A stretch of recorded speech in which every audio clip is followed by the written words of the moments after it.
Hi everybody, welcome to my channel, and I'm going to try not to speak so fast. I was recording my other videos and I realized that I was just speaking really fast, and I need to remember not to do that. But anyway, I digress. This video, as you know from the title, is Black History Month recommendations, and I had to delete some of my videos because I kept doing too much books and my video was going 32 minutes long. So I'm going to try to keep this as short as possible, and then afterwards I'll do some more discussion of what Black History Month is. So for the thumbnail, yes, look, beautiful, upside down, okay. So the first one, I guess, I have one on my Kindle too. And so I guess I'll just do the first one, or maybe the one on the Kindle. Yes, the one on Kindle came up first, thank God. And it's Servants of Allah. This one I'm recommending because I feel like some of you guys might be interested in it. It's not that much, it's not that expensive. And Servants of Allah by Sylvian A. Diouf. So you guys can kind of see what the title looks like. Let me get that a little better. There we go. And this book I really enjoy so far. It's on African Muslims enslaved in Americas. And this is the 15th anniversary. And she pretty much, let me see if I can go to the table of continents so you guys can see, so I can say what exactly each So she talks about African Muslim, Christian Europeans, and the transatlantic slave trade. She also talks about upholding the 5 pillars of Islam in a hostile world, so i.e. as a slave in the Americas, Muslim community, literacy, resistance, revolts, and returns to Africa, and the Muslim legacy. So in Brazil, there was a Muslim revolt. So one of the biggest revolts in the Americas were done by Muslims, and a lot of them actually returned to West Africa. So we do have evidence of various Muslims who were able to say, oh, I'm not black, I'm Muslim, that's not black. And they were able to do that and get freedom and go back to their home, which is very interesting history. And you can learn about that actually in a very brief, if I have it, in this book here, in the history of Islam in America by Cambias Guyana Basuri. And I believe he is African. I believe he's Black American as well. So Black History Month as well. They talks a lot about Black Muslim history in the United States because Islam in America started with Black individuals. And it didn't start to shift to non-Black individuals until at least the 70s or 80s, or even you can say the 9/11 era, when everyone's like Arabs. But yes. Okay.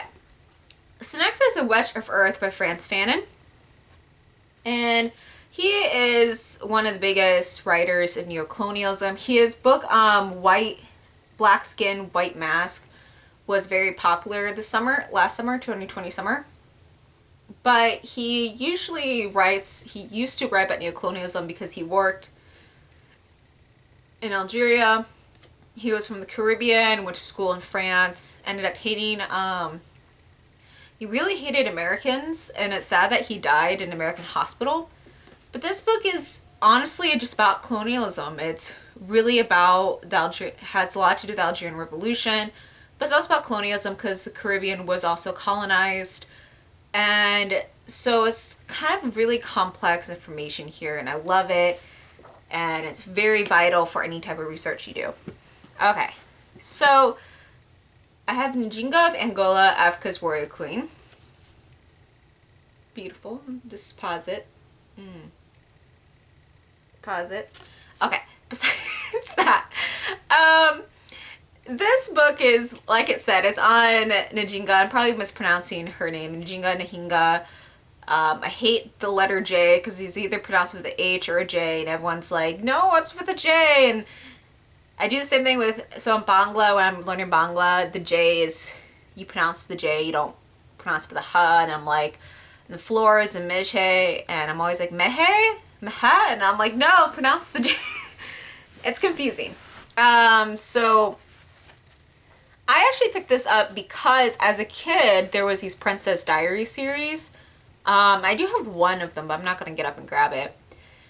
And she actually was one of the Princess Diaries ones. And so when I saw this at the bookstore, I went to a local bookstore and I saw this and I was like, oh my god, I know who that is. And I got it so I can learn more about her and more about her kingdom. And I just, yeah, I would recommend this book for anybody who's really interested in African history and various African kingdoms. And so her kingdom would be northern Angola, I believe, right? Yes. Interesting enough, I was born in a town named Angola. That's why I feel connected with her. I'm just kidding. I just always joke with that because like I was born in Angola in Indiana. I don't live there even remotely, but it's just hilarious because when everyone asks where I'm from, and I'm like, yeah, I'm from Angola, and everyone's just like, Africa? And I'm like, no. And I always have to be like, so I just say Indiana now instead of just saying, but it's hilarious. The little Mean Girls reference there. Okay. I digress. So, Fear in the Black Body, The Racial Origins of Fat Phobia by Sabrina Strings. Say Strings, right? Yep. No. There we go. This is a wonderful book.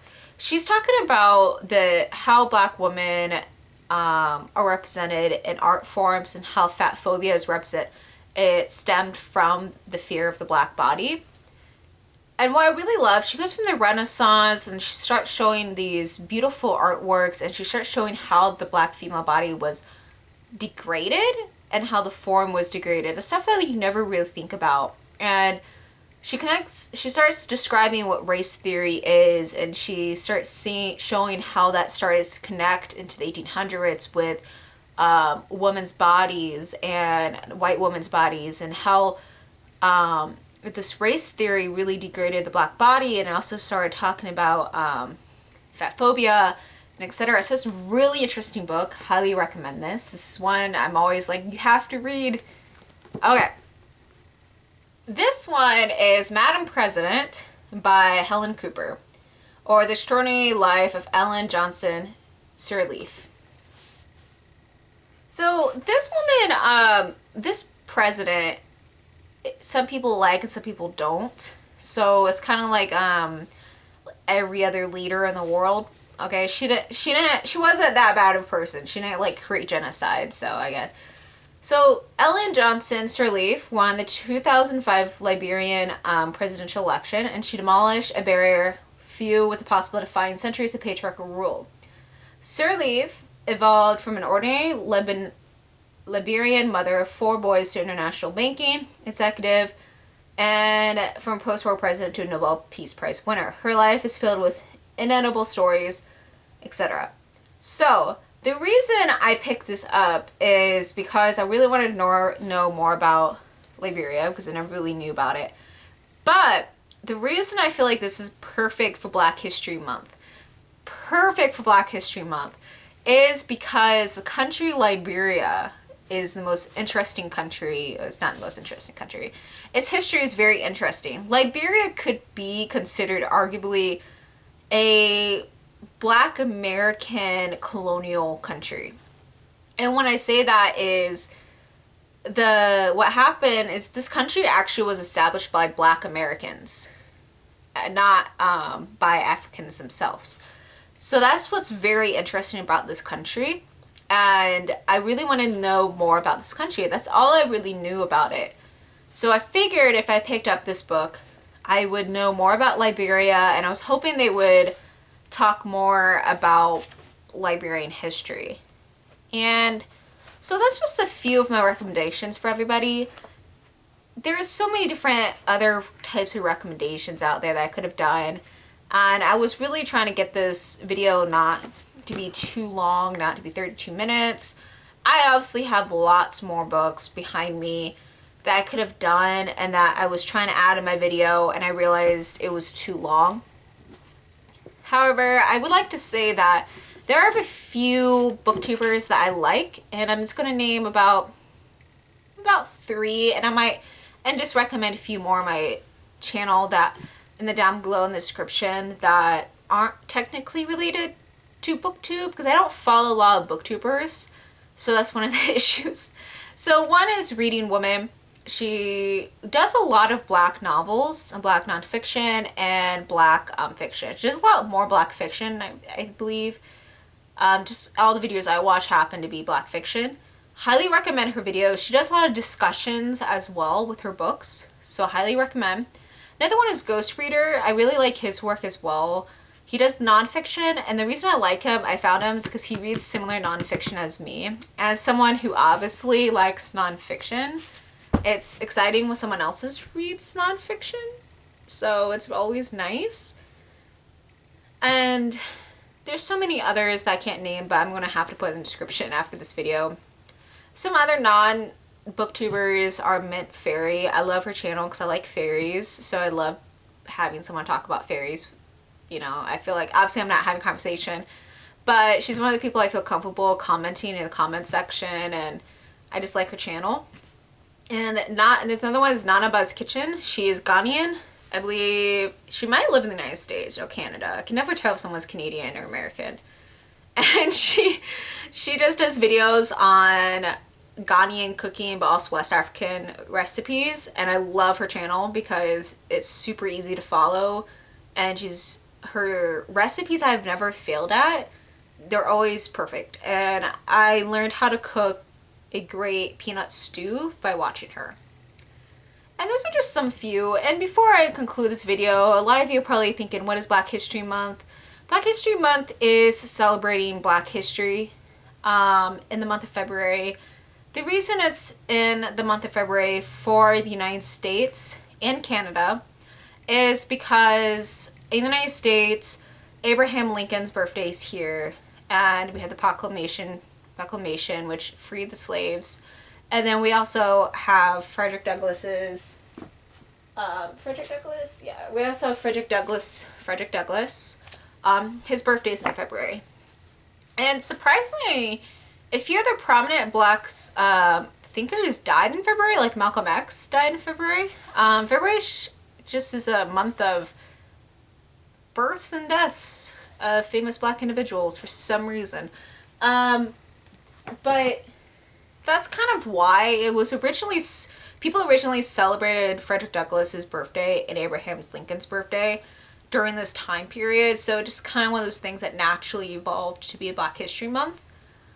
And a lot of people kind of have bitterness towards it. But as an adult, my birthday is in February, and I really like this month because it's one of those examples where you can really just be like, hey, how about this book? But knowing myself, I'm still always going to be like, hey, how about this book? Because I talk about this book, specifically Fear the Black Body, all the time. But for a lot of people, some people don't think about it. And I feel like this is a great month to, if you usually don't read these books, or it's a great month to reflect. If you don't have a lot of Black authors, maybe pick up a Black author. If you don't have a lot of Black history, it's a great time to pick up Black history books like Caste or Njinga of Angola if you want to learn more about the African continent and the different kingdoms there. So it's just a great month to just learn. And you can do that any month. When, LGBTQ month, learn more about LGBTQ rights. But the good thing is try to do that all year long. But it doesn't mean you can't take a month and celebrate and have fun, But thank you guys. And if I don't post another video, happy Chinese New Year, happy Valentine's Day, and happy Saraswati Puja. And I know I heard myself say that on camera, and I say it really weird, but in my head I feel like I say it, so I apologize. But bye guys.